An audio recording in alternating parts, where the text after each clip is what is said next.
This is story 3, Quack Quack's birthday. It was a lovely sunny day in Puddleton, and Quack Quack woke up very, very excited. Today was her birthday. She got up, opened the window wide to take in the warm morning breeze, and as she looked out she saw Herbie Bear coming out of his cottage, and she called good morning to him. Herbie waved back and went out of his front gate and hurried along the lane, walking out of the village. I wonder where Herbie's off to so early, thought Quack Quack. But this went out of her mind as she saw Percy the postman at the far end of the street, stopping at all the houses to post letters. I wonder how many birthday cards Percy has for me, she thought excitedly. But when Percy got to her cottage, he walked straight past her gate and started to open Herbie's gate. Quack Quack called out of the window to Percy. "No post for me today? Are you sure?" "Nothing today, Quack Quack," he replied.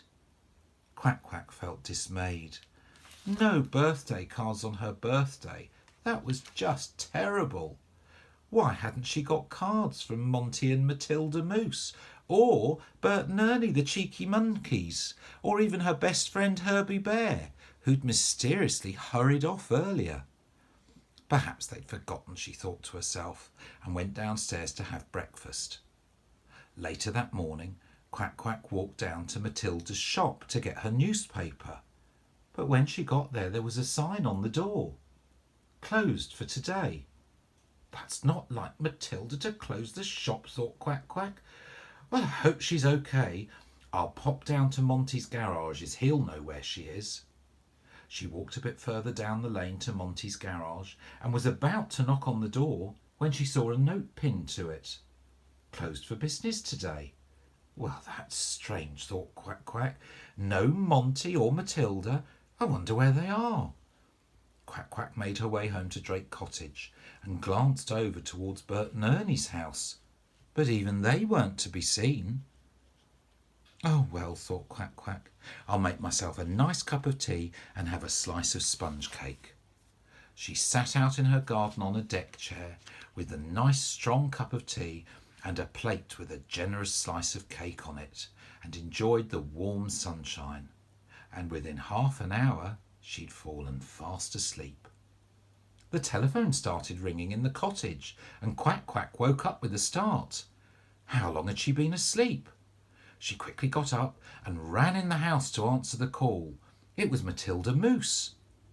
"How are you, Quack Quack?" she asked. But before Quack Quack had a chance to answer, Matilda said, "Could you meet me at the Puddleton tea room straight away? I need you here." And with that she hung up.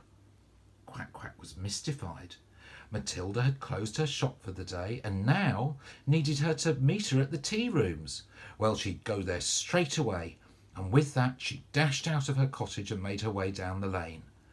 As she approached the tea rooms, they were in complete darkness, and as she got closer, Quack Quack found the door was open. As she walked in, all the lights came on, and a chorus of "Surprise!" rang out, followed by "Happy Birthday!" Quack Quack was completely dumbfounded.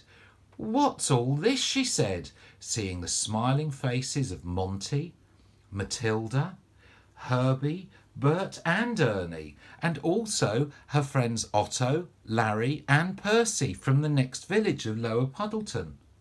"We wanted to have a surprise birthday party for you," they all chorused. "Oh," said Quack Quack, "how lovely. I thought everyone had forgotten."